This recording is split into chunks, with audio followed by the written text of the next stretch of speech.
There are some stories that shouldn't be told. Stories that burrow into your mind like parasites, feeding on your sanity until you can't distinguish between what's real and what's merely the product of a diseased imagination. This is one of those stories.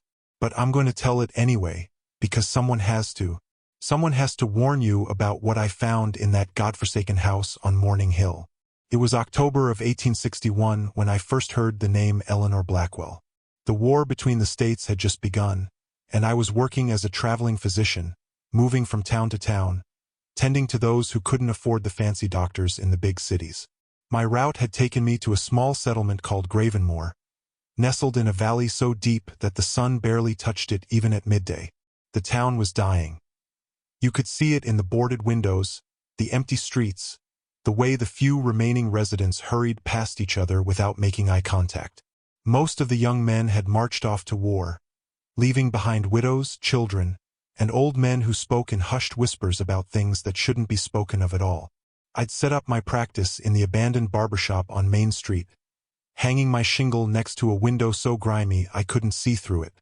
It was there that I first met Martha Henley, a woman whose hands shook so violently she could barely hold a teacup steady. She'd come to me complaining of nerves, of sleepless nights filled with sounds that had no earthly source. "It's that woman up on the hill," she'd whispered, glancing nervously toward the door as if someone might be listening. "Mrs. Blackwell. Ever since her husband died at Bull Run, she's changed." I prescribed her laudanum and thought nothing more of it. Every small town has its eccentric widow, its local source of gossip and superstition. But then came Thomas Garrett, the blacksmith, complaining of nightmares. Then Sarah Mills, who ran the general store, speaking of strange lights flickering in the windows of the Blackwell house long after decent folk had gone to bed. "What kind of lights?" I asked, more out of professional curiosity than genuine concern. Sarah's face had gone pale, and she'd lowered her voice to barely above a whisper. "Red lights, doctor. Like something was bleeding up there." The Blackwell house sat at the very peak of Morning Hill, a Gothic monstrosity of dark stone and twisted iron that seemed to lean into the perpetual fog that shrouded the summit. I could see it from my boarding house window, a black silhouette against an even blacker sky, with windows that never seemed to catch the light properly. Local children claimed you could sometimes see figures moving behind those windows, small figures that danced and swayed in patterns that hurt your eyes to follow. I told myself it was nonsense, rural superstition bred by isolation and grief.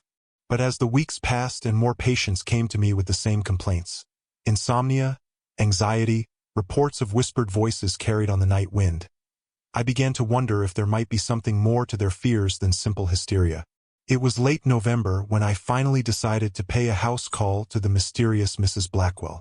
The fog was particularly thick that morning, wrapping around me like wet burial shrouds as I guided my horse up the winding path to her estate. The closer I got to the house, the more oppressive the atmosphere became. Birds didn't sing on Morning Hill. Even the wind seemed to hold its breath. The house was larger than it appeared from town, sprawling in all directions like a cancer, with additions and wings that seemed to follow no architectural logic. Gargoyles leered down from the eaves, their stone faces worn smooth by decades of rain, but somehow still managing to convey an expression of hungry malevolence. The gardens, if they could be called that, were overgrown with thorny vines and dead flowers that clung to their stems long past their season. I tied my horse to a hitching post and approached the front door, a massive oak affair studded with iron nails arranged in patterns that made my eyes water when I tried to focus on them. The knocker was shaped like a woman's hand, pale and delicate, with fingernails that seemed to have grown too long. I knocked 3 times and waited. The sound that answered wasn't footsteps. It was giggling, high-pitched, childish laughter that seemed to come from inside the walls themselves. Then silence so complete it made my ears ring.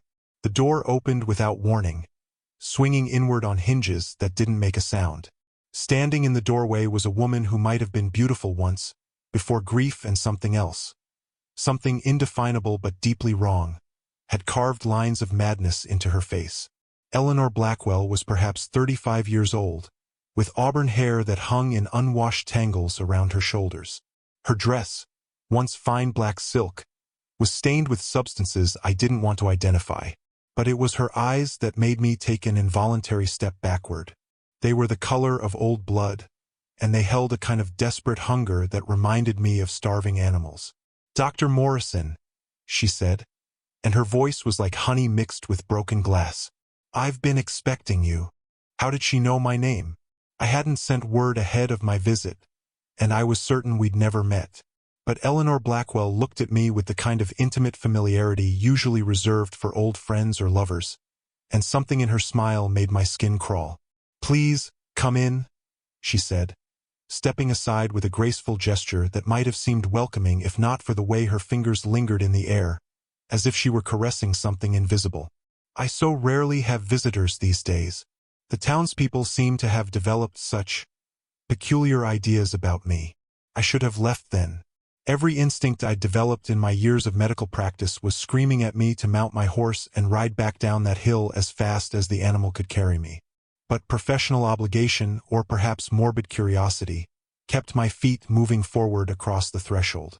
The interior of the Blackwell house was a study in decay disguised as genteel poverty. What had once been expensive furnishings now bore the patina of neglect. Dust-covered chairs with torn upholstery, oil paintings whose subjects seemed to watch you with eyes that followed your movement, and everywhere, the cloying scent of something sweet and rotten, like flowers left too long in stagnant water. But it was the dolls that made me stop breathing. They were everywhere. Dozens of them, perhaps hundreds, arranged on shelves, perched on furniture, standing in corners like silent sentinels. Porcelain dolls with painted faces and glass eyes, rag dolls with button features and yarn hair, wooden dolls carved with an artisan's attention to detail. Some were as small as my fist, others nearly life-sized. They wore elaborate dresses, tiny suits, miniature wedding gowns stained with age and something that looked disturbingly like rust.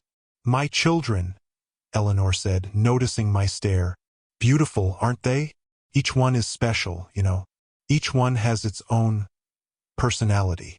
As she spoke, I could have sworn I saw one of the dolls, a blonde-haired cherub in a blue dress, turn its head slightly to look at me.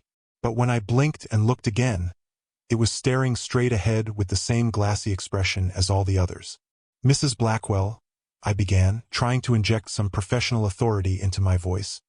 "I've come because several of my patients have expressed concern about your well-being. They seem to think that I'm mad." She laughed, and the sound was like crystal breaking. "Oh, doctor, if only it were that simple. Madness would be a blessing compared to what I've discovered."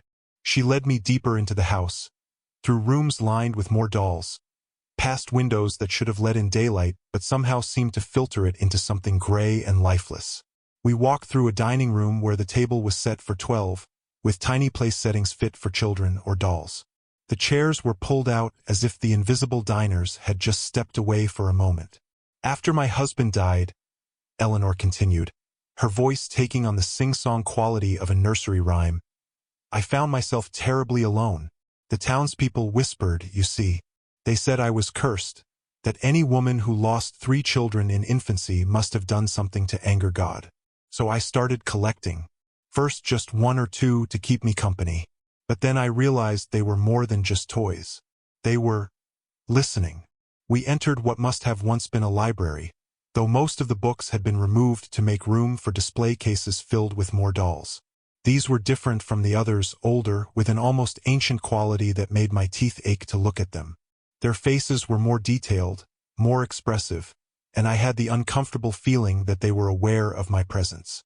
"Tell me about the lights," I said, trying to keep my voice steady. "The neighbors report seeing red lights in your windows at night." Eleanor's smile faltered for just a moment, and I caught a glimpse of something raw and desperate in her eyes. "They need to eat, doctor. Just like any children. They get so hungry, and when they're hungry, they whisper." "Whisper what?" "Names. The names of people in town. They tell me who's been unkind, who's spread rumors, who's spoken ill of their mother." She reached out to stroke the face of a doll dressed in a wedding gown, its miniature veil yellowed with age. "And then I feed them, and they sleep peacefully until the next time." The rational part of my mind, the the part trained in medical science and logical thinking, insisted that I was listening to the ramblings of a grief-stricken woman whose mind had snapped under the weight of loss. But standing in that room, surrounded by hundreds of glass eyes that seemed to track my every movement, I found it increasingly difficult to dismiss her words as mere delusion. "Mrs. Blackwell," I said carefully, "what exactly do you feed them?" She turned to face me fully then, and I saw that her lower lip was cut, a fresh wound that had scabbed over but still wept tiny drops of blood. "What do you think mothers feed their babies, doctor? What's the most precious gift a parent can give their child?" The temperature in the room seemed to drop 20 degrees. I could see my breath misting in the air, and somewhere in the walls around us, I heard it again, that soft, childish giggling that seemed to come from everywhere and nowhere at once. "I think I should go," I said, backing toward the door. "Perhaps we could continue this conversation another time, when you're feeling." "But you haven't met them properly yet," Eleanor interrupted, her voice rising to an almost hysterical pitch. "They've been so excited to meet you. They know all about you, Dr. Morrison. They know you've been asking questions, spreading doubt, trying to turn the town against their mother." The giggling grew louder, and I realized with growing horror that it was coming from the dolls themselves. Dozens of tiny voices, laughing and whispering in a language that sounded almost like English but hurt to try to understand. I ran. I didn't stop running until I reached the bottom of Morning Hill, my lungs burning and my heart hammering against my ribs like a caged bird desperate for freedom.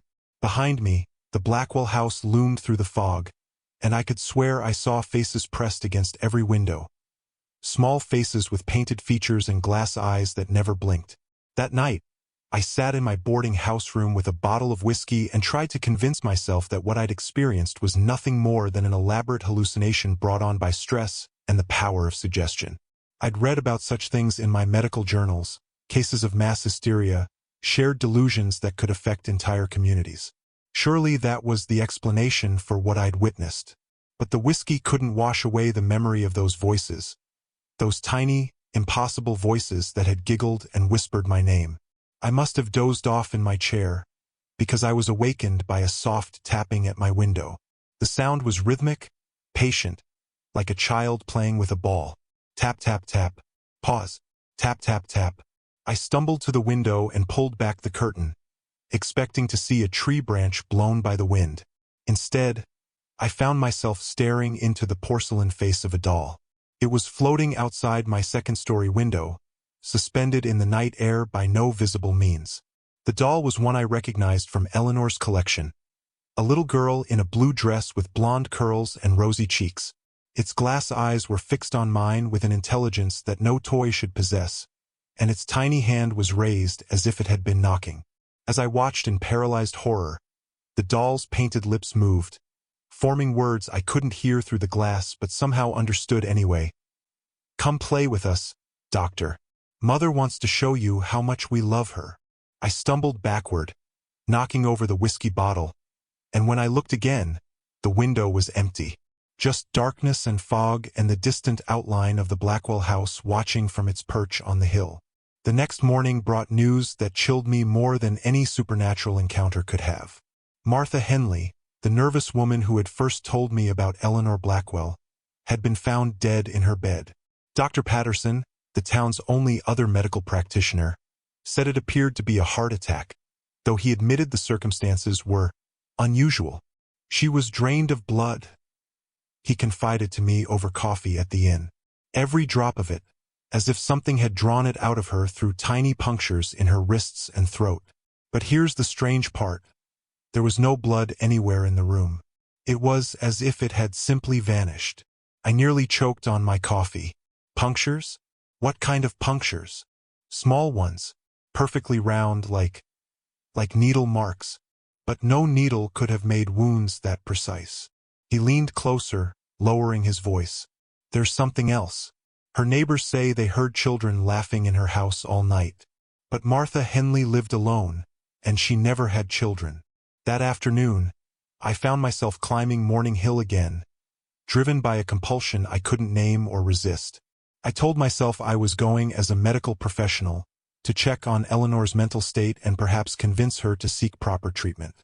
But deep down, I knew the truth. I was drawn by the same morbid fascination that makes people slow down to stare at carriage accidents.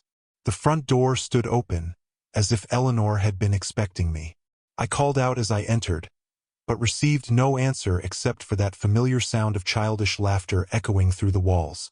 I followed the sound deeper into the house, past rooms I hadn't seen on my previous visit, each one filled with more dolls arranged in increasingly elaborate tableaus. In one room, dozens of dolls sat around a tiny tea table, their heads turned toward the door, as if they'd been interrupted in the middle of conversation. In another, dolls in nightgowns lay tucked into miniature beds, their eyes closed as if sleeping, though something about their positioning suggested they were merely pretending. I found Eleanor in what must have been her late husband's study, seated at a massive oak desk with a doll cradled in her arms like an infant. The doll was one of the largest I'd seen, nearly the size of a real baby, with extraordinarily lifelike features and skin that seemed to have a faint warmth to it. "Ah, Dr. Morrison," she said without looking up. "Right on time. Margaret was just telling me about your visit to Dr. Patterson this morning." The doll in her arms was dressed in a miniature version of Martha Henley's favorite dress, a detail that made my blood run cold. "Mrs. Blackwell," I said, trying to keep my voice steady, "I need to ask you about Martha Henley's death." "Poor Martha," Eleanor sighed, stroking the doll's hair with gentle fingers. "She said such terrible things about us, you know. Called me mad. Suggested I should be locked away in an asylum. She never understood the bond between a mother and her children." "These aren't children, Mrs. Blackwell. They're dolls. Toys made of porcelain and cloth and wood." Eleanor's eyes flashed with sudden anger, and for a moment, I saw something inhuman looking back at me. "They are my children. They speak to me, comfort me, protect me from those who would do me harm. And in return, I give them what every child needs: a mother's love, a mother's sacrifice." She held up her left arm, and I saw that it was covered in small, precise cuts, each one scabbed over but still weeping. "A few drops each night willingly given. It's such a small price for their companionship. But sometimes," she smiled, and her teeth were stained red, "sometimes they need more. Sometimes they get so very hungry." The doll in her arms turned its head to look at me, actually turned with a soft grinding of porcelain against cloth, its glass eyes fixed on mine, and its tiny mouth opened to reveal teeth like sharp pearls.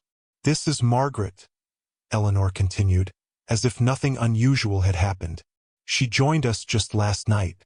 She's still adjusting to her new form, but she'll learn. They always do." I backed toward the door, but found my way blocked by two more dolls, life-sized figures in elaborate Victorian dress, whose eyes held the same terrible intelligence as the thing in Eleanor's arms. "You can't leave yet, Doctor," Eleanor said, rising from her chair. "The children have been so looking forward to playing with you, and they're getting hungry again. They're always hungry." Around the room, dozens of dolls began to move, small, jerky movements at first, like marionettes controlled by an inexperienced puppeteer, then smoother, more coordinated, until they were climbing down from shelves and walking across the floor with a purpose that made my sanity reel. They surrounded me, these impossible things, their painted faces turned up toward mine with expressions of childish eagerness. And in their eyes, dear God, in their eyes, I saw the trapped souls of everyone who had ever crossed Eleanor Blackwell, everyone who had whispered about the strange widow on the hill. That's when I understood the true horror of what I was witnessing. These weren't just dolls given life by some dark magic. They were prisons, vessels for the souls of the dead, bound forever to serve the mad woman who had murdered them and fed their essence to her collection of toys. I've never moved so fast in my life. Pure terror gave my legs strength I didn't know I possessed, and I burst through that circle of animated dolls like a man possessed by demons, which, in hindsight, might not have been far from the truth. Behind me, I could hear Eleanor's voice rising to a shriek of rage, and the chittering laughter of her cursed children as they gave chase. I didn't dare look back until I reached the front door, and what I saw nearly stopped my heart. The dolls were following me, dozens of them, moving with that horrible jerky gait, their glass eyes reflecting what little light filtered through the perpetual fog. Some crawled along the walls like spiders, their tiny hands clicking against the wallpaper. Others walked upright, their porcelain feet tapping out a rhythm on the wooden floor that sounded disturbingly like a funeral march. I slammed the door behind me and ran for my horse, my hands shaking so badly I could barely manage the reins. As I galloped down Morning Hill, I could hear Eleanor's voice echoing through the fog, calling after me with words that seemed to burrow into my skull like parasites. "You can't escape them, Doctor. They know your name now.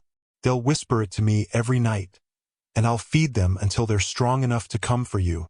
I didn't stop until I reached the town, and even then, I couldn't shake the feeling that I was being watched. Every shadow seemed to hide a small figure with glassy eyes. Every child's laugh on the street made me spin around, expecting to see one of Eleanor's abominations lurking behind me. That evening, I called an emergency meeting with the town's remaining leadership: Dr. Patterson, Mayor Grimsby, Sheriff Woolsey, and Reverend Thorne. I told them everything I'd witnessed, leaving out nothing, no matter how insane it sounded. When I finished, the room was silent for a long moment. "Dr. Morrison," the mayor said finally, "what you're describing is impossible. Dolls don't come to life. Dead people don't become toys. Then how do you explain Martha Henley's death?" I demanded. "Or the reports of children's voices coming from empty houses? Or the fact that 3 more people have gone missing this week?" Sheriff Woolsey cleared his throat uncomfortably. "About that, we found Tom Garrett this morning, or what was left of him. He was in his blacksmith shop, but—" He swallowed hard. "Doctor, there wasn't a drop of blood left in his body. Just like Martha Henley. And there was a new doll in the Blackwell house window," Dr. Patterson added quietly. "I saw it when I rode past this morning. A male figure in a blacksmith's apron. I thought it was just coincidence, but now—" Reverend Thorne, who had remained silent throughout the meeting, finally spoke. His voice was barely above a whisper, and his hands trembled as he clutched his Bible. "I've been researching in the old church records," he said. "The Blackwell family, they have a history. Eleanor's grandmother was accused of witchcraft in 1823. She was never tried, the evidence disappeared, and the witnesses recanted their testimony. But the stories remain." He opened an ancient ledger and pointed to a faded entry. According to this, she was said to commune with the spirits of dead children, binding their souls to objects of her choosing. The practice was called dollcraft, a form of necromancy that uses sympathetic magic to trap souls in vessels that resemble their former selves. "That's superstitious nonsense," Mayor Grimsby protested, but his voice lacked conviction. "Is it?" Reverend Thorne challenged. "Then explain why Eleanor Blackwell's 3 infant children were found mummified in their cribs, their bodies perfectly preserved but completely drained of blood. Explain why her husband's death certificate lists cause of death as unknown blood loss despite no visible wounds. Explain why anyone who speaks against her ends up dead within days." The room fell silent again, and I could see the terrible realization dawning on their faces. Eleanor Blackwell wasn't just a grieving widow who'd lost her mind. She was something far worse, a practitioner of dark arts that should have died out with the witch trials of the previous century. "We have to stop her," I said, "before she kills anyone else." "How?" Sheriff Woolsey asked. "Even if what you're saying is true, what can we do against that?" "Fire," Reverend Thorne said firmly. "Holy fire. It's the only way to break the bonds that hold those souls captive. We burn the house, burn the dolls, burn everything. It's the only way to give those poor souls peace." And so we planned. The next night, when the moon was dark and Eleanor would be at her weakest, according to the Reverend's research, we would climb Morning Hill with torches and kerosene and put an end to the abomination that festered in the Blackwell house. But Eleanor's children had other plans. That night, as I lay in my bed at the boarding house, I was awakened by the sound of tiny footsteps in the hallway outside my room. They paced back and forth, occasionally stopping at my door. I could hear whispered voices, not the childish giggling I'd grown accustomed to, but adult voices speaking in the dialect of the townspeople. "He knows too much," said a voice that sounded remarkably like Martha Henley. "Mother says he must join us before he can cause more trouble." "The others too," added another voice. "Tom Garrett, the blacksmith. They're planning to burn our home. Mother won't allow that." I lay perfectly still, hardly daring to breathe, as the voices continued their discussion. They spoke of the mayor's fear, the sheriff's doubts, the reverend's determination. They knew everything we had planned, had somehow listened in on our secret meeting. Then came Eleanor's voice, somehow projecting through the walls of the boarding house itself. "My darlings, it's time to bring our guests home. We have so much room in the nursery, and I have so much love to give." The footsteps moved away from my door, spreading throughout the building, and I heard other voices join the chorus. The voices of people I'd never met but somehow knew were no longer among the living. The Blackwell house had been collecting souls for longer than anyone realized, and now Eleanor had an army of the dead at her command. I dressed quickly and slipped out through my window, dropping to the ground as quietly as I could manage. The street was filled with fog so thick I could barely see my hand in front of my face, but I could hear them moving through it. Small figures with jerky gaits and the soft click of porcelain feet on cobblestone.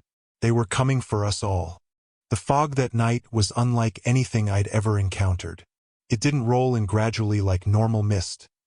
It erupted from the ground like steam from a geyser, thick and cloying and tinged with the smell of something ancient and corrupt. Within minutes, it had swallowed the entire town, turning familiar streets into a maze of gray confusion where sounds seemed to come from everywhere and nowhere at once. I stumbled through the murk toward Dr. Patterson's house, desperate to warn the others about what I'd overheard. The dolls, or whatever they truly were now, had been listening to our meeting somehow. Eleanor knew about our plan to burn her house, and she was striking first. The sounds were getting closer, that horrible clicking of tiny feet, the rustle of miniature clothing, and worst of all, the voices.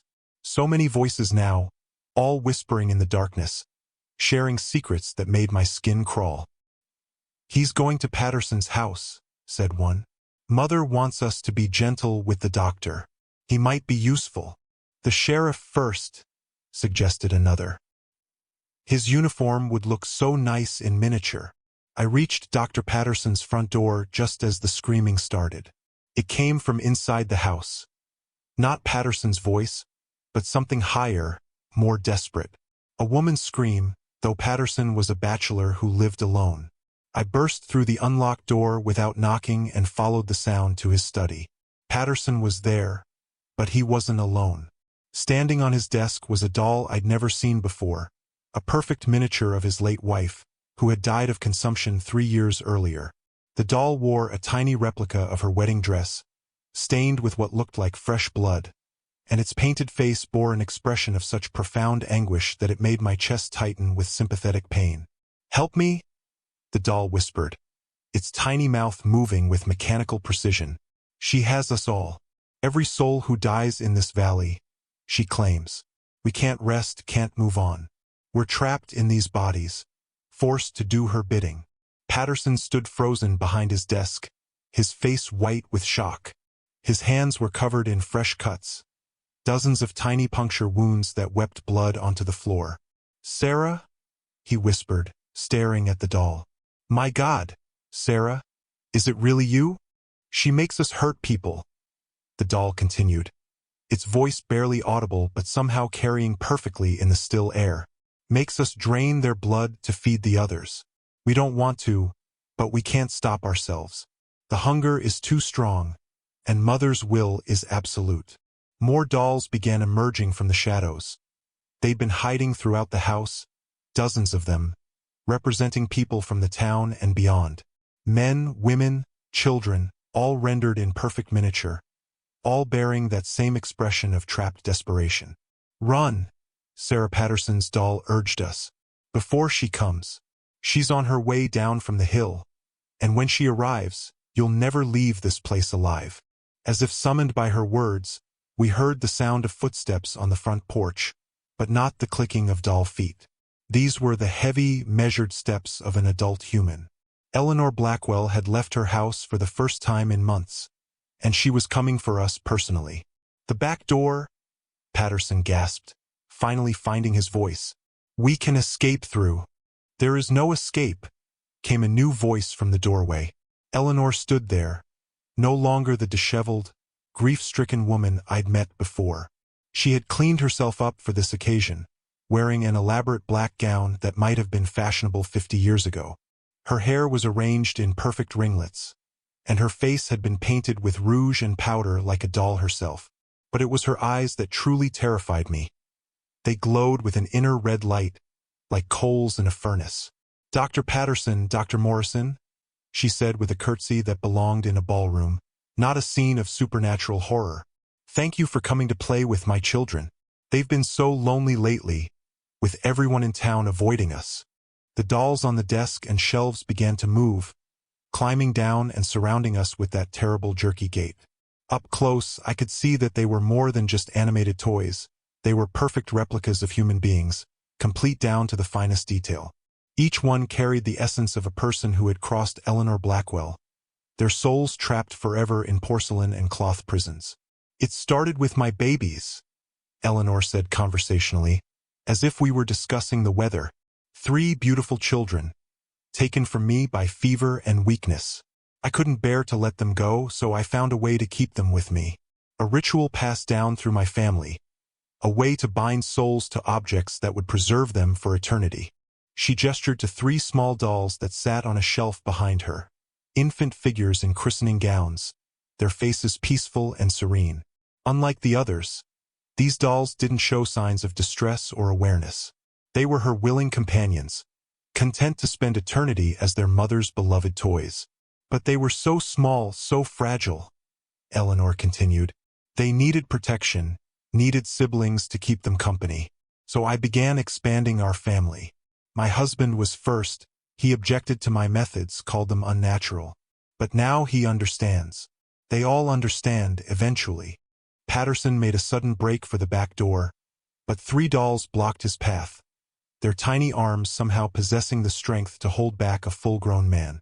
More dolls swarmed up his legs, their miniature hands grasping and pulling until he collapsed under their combined weight. Don't struggle, Doctor, Eleanor advised gently. It will only make the transformation more painful. You see, the ritual requires the subject to be conscious during the initial binding. The soul must willingly enter its new vessel, even if that willingness is coerced. I watched in horror as the dolls held Patterson down while Eleanor produced a silver knife from her gown. The blade was ancient, covered in symbols that hurt to look at directly, and it seemed to drink in the light rather than reflect it. The blood is just the beginning, Eleanor explained as she made careful cuts on Patterson's arms and throat. It weakens the bond between soul and flesh, makes the transition easier. But the real magic happens when the subject sees their new form for the first time. She held up a doll I hadn't noticed before, a perfect replica of Dr. Patterson in his medical coat, complete with tiny spectacles and a miniature black bag. As Patterson's blood flowed into a silver chalice, Eleanor sprinkled drops of it onto the doll while chanting in a language that made my teeth ache. No, Patterson gasped weakly. Please, I have patients to care for. People need me. They'll need you more as one of my children, Eleanor replied. You'll have eternity to practice medicine, to perfect your craft. Isn't that what every doctor wants? Unlimited time to heal and help. The doll began to move, its tiny chest rising and falling as if it were breathing.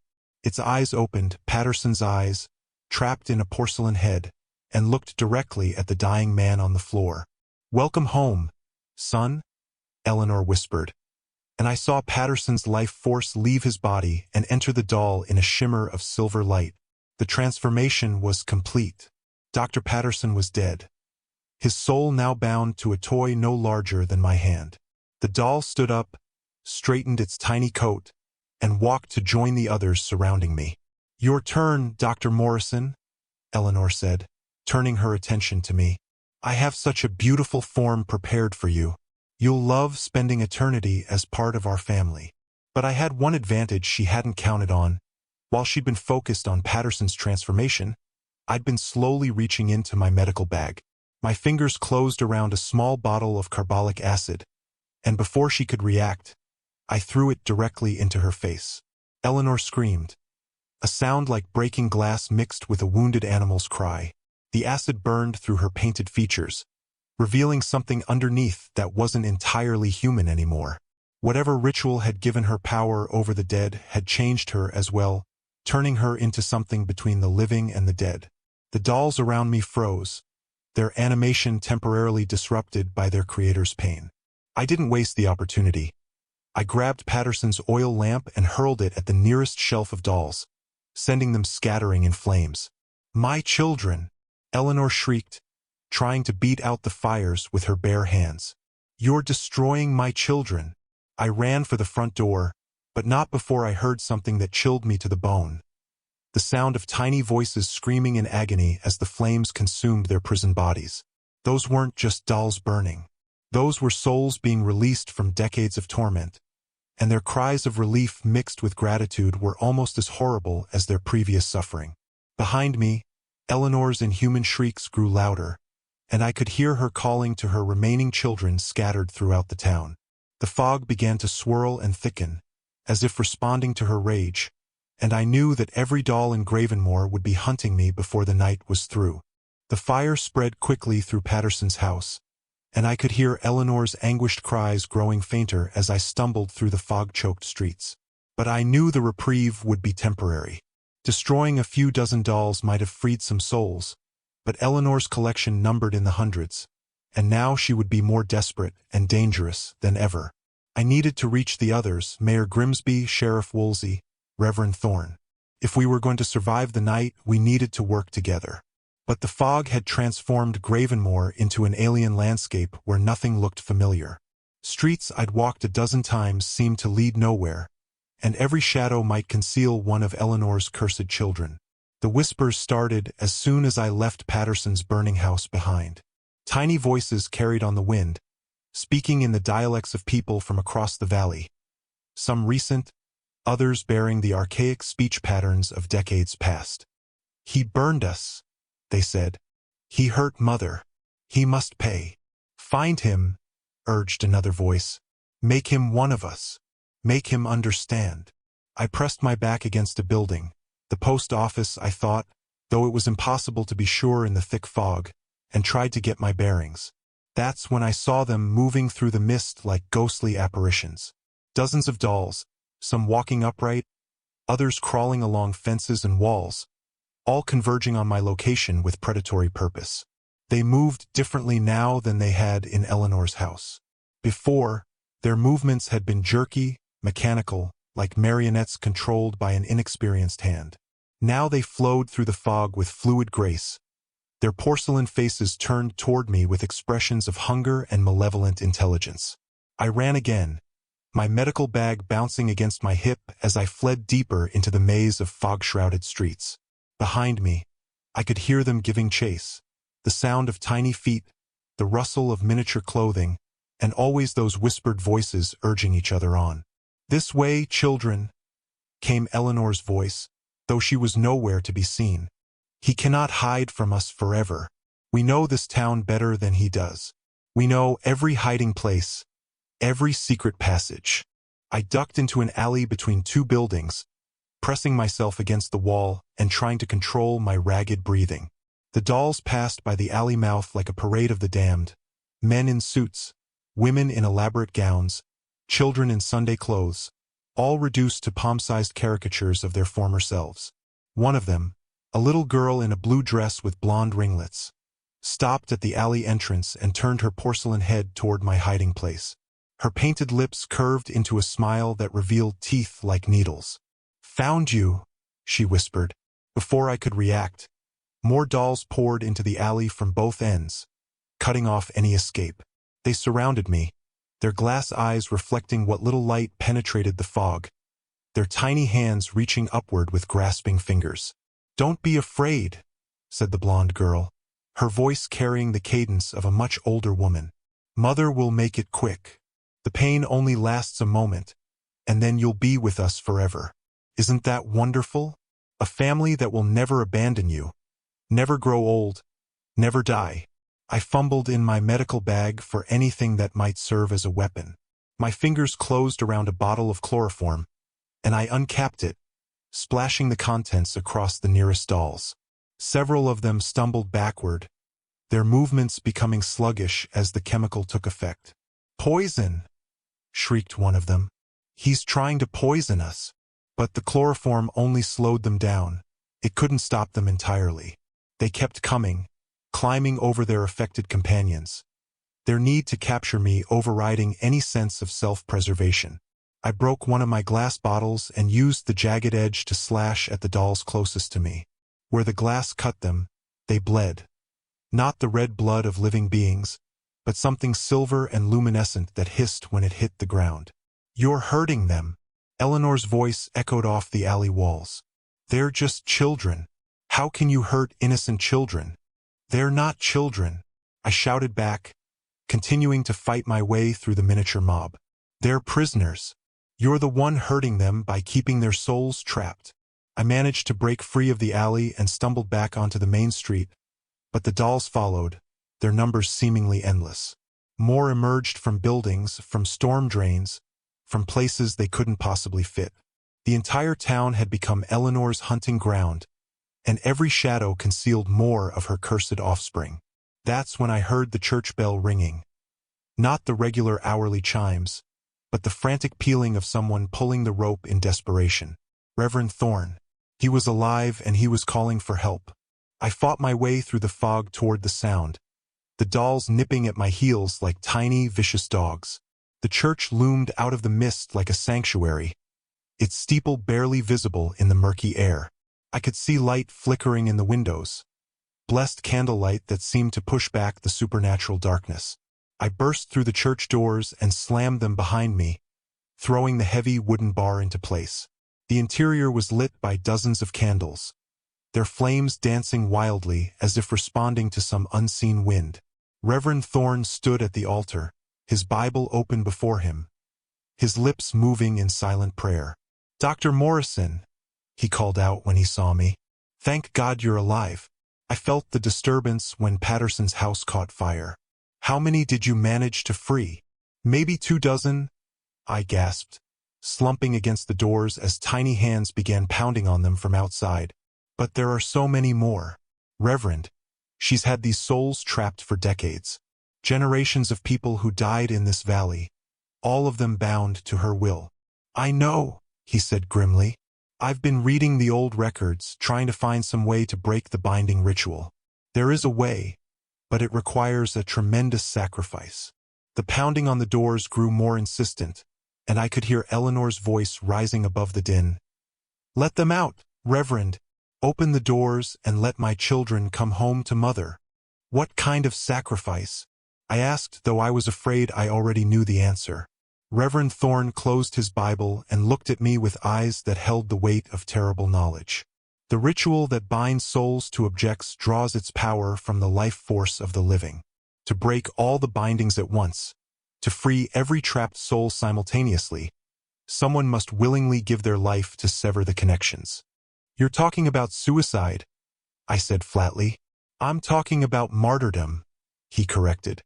"About making the ultimate sacrifice to free hundreds of innocent souls from eternal torment." The doors shuddered under the impact of countless tiny bodies. Whatever material they were made of, it wouldn't hold much longer against the supernatural strength of Eleanor's children. "There has to be another way," I insisted. "There is." Eleanor's voice came from directly behind us. We spun around to find her standing at the altar, though neither of us had seen her enter. The acid had done terrible damage to her face, leaving burns that revealed the inhuman thing she'd become underneath her human facade. Her skin had the waxy texture of old candles, and her eyes glowed with that same red light, brighter now in her anger. "Join us willingly," she continued, spreading her arms in a gesture of false welcome. "Become part of our family of your own free will, and I'll release one soul for each of you. 2 lives freely given in exchange for 2 souls set free. Isn't that a fair bargain?" Behind her, the church was filling with dolls. They'd found some other way in, perhaps through the crypts beneath the altar or secret passages known only to the building's long history. They surrounded us completely now, their painted faces turned upward with expressions of hungry anticipation. Or, Eleanor said, her voice taking on a sing-song quality, you can continue to resist, and when I finally take you, as I inevitably will, your souls will be bound so tightly to your new forms that you'll never find peace. The choice is yours, gentlemen. Willing cooperation or eternal torment. Reverend Thorne stepped forward, his jaw set with determination. I'll do it, he said. I'll join your collection voluntarily if you promise to release every soul you've captured. Eleanor's burned features twisted into something that might have been a smile. Oh, my dear Reverend, you misunderstand. I said 1 soul for each of you, 2 lives for 2 souls. The rest remain with me forever. That's when I understood the true depths of her cruelty. She wasn't just collecting souls. She was savoring the despair of her victims, feeding on their hopelessness as much as their life force. But I had one card left to play, one thing Eleanor hadn't counted on. I'd been a doctor for 15 years, and in that time, I'd learned that sometimes the only way to save a patient is to cut away the diseased tissue, no matter how much of the healthy body you have to sacrifice in the process. Reverend, I said quietly, never taking my eyes off Eleanor, do you still have that kerosene you brought for burning the house?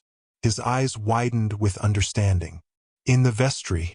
But doctor, if we burn the church with all of us inside, the dolls too, I finished.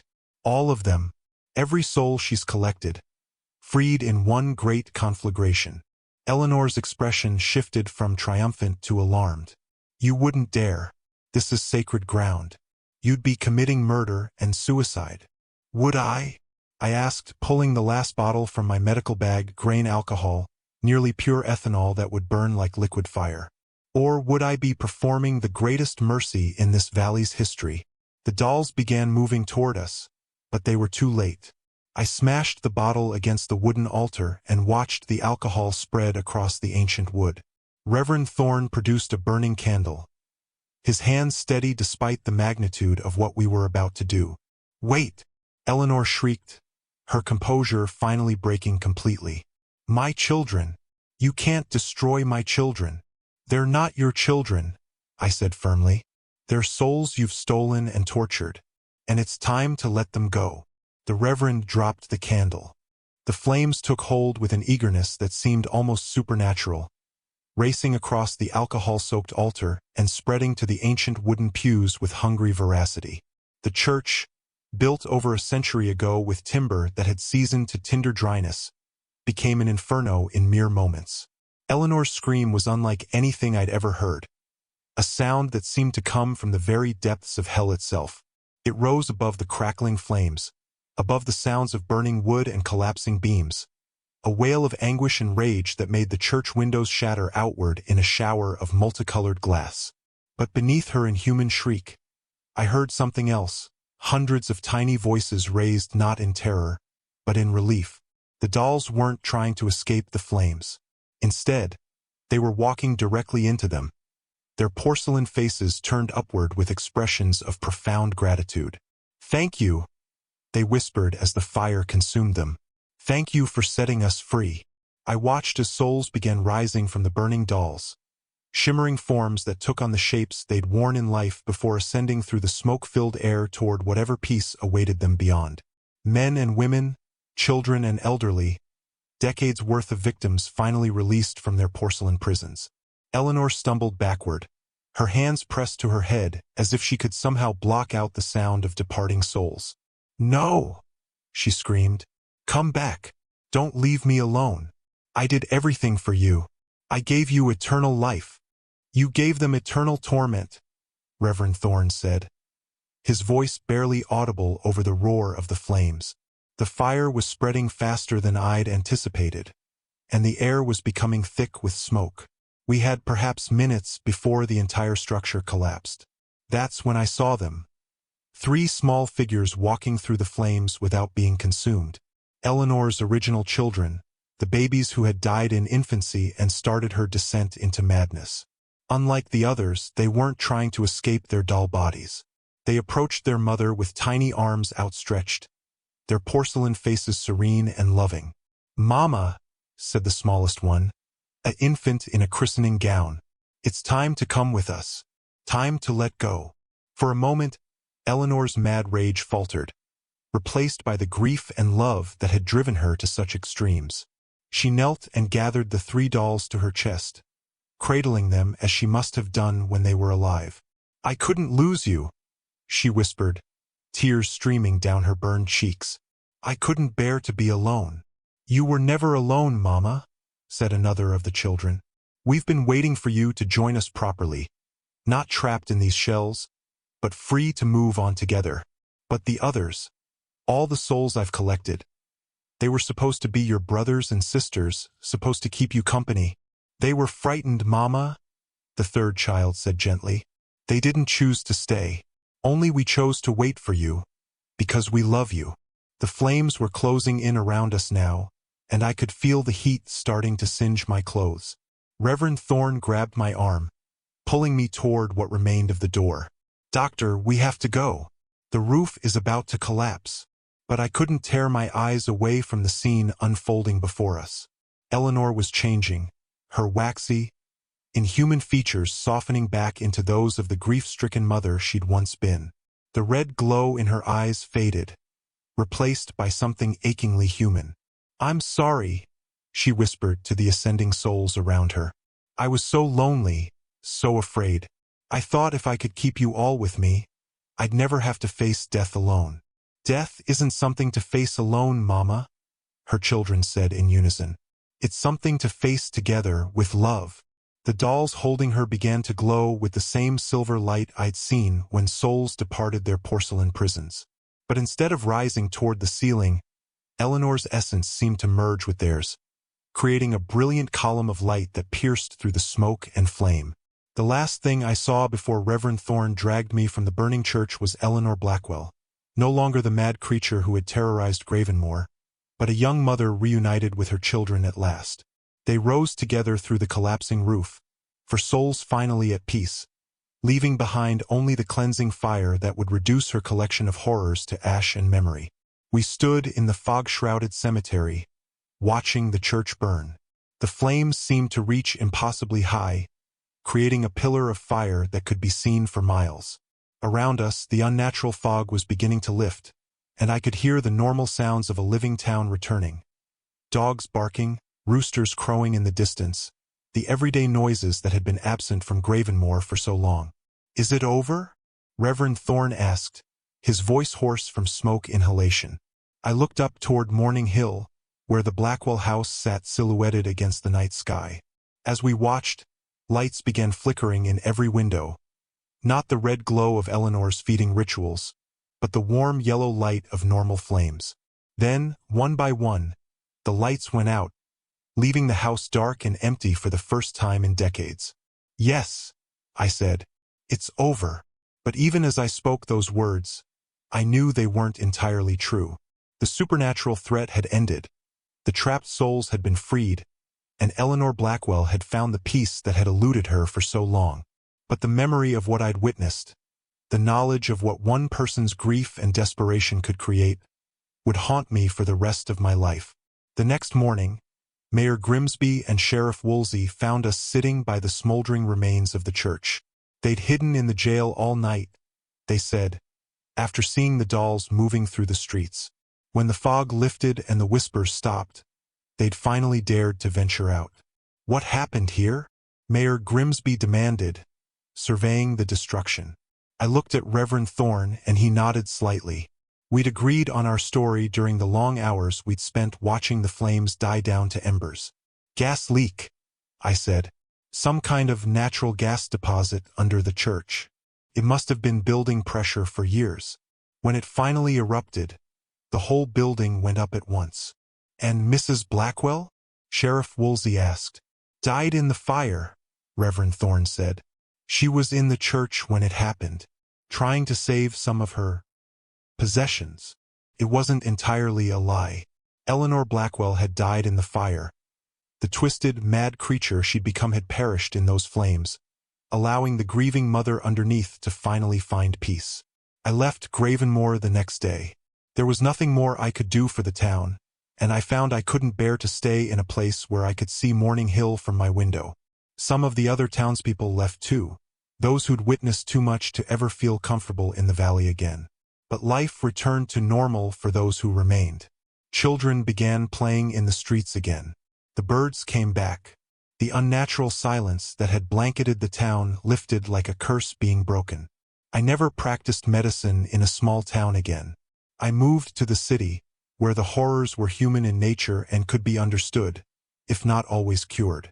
But sometimes, late at night when the fog rolls in thick and gray, I think I can hear tiny voices whispering on the wind, not in malice or hunger, but in gratitude for the mercy of release.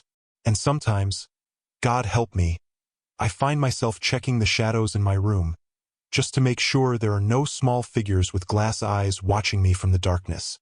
Because I know the truth that the others in Gravenmore will never speak aloud. Eleanor Blackwell wasn't the first to discover the dark arts of dollcraft, and she won't be the last. Somewhere, in some other small town, another grieving soul is learning that love can become obsession, that the desire to hold on to the dead can transform even the most devoted parent into something monstrous. The dolls are out there, waiting in antique shops and estate sales, in dusty attics and abandoned houses. Most are harmless, just toys made by human hands for human children.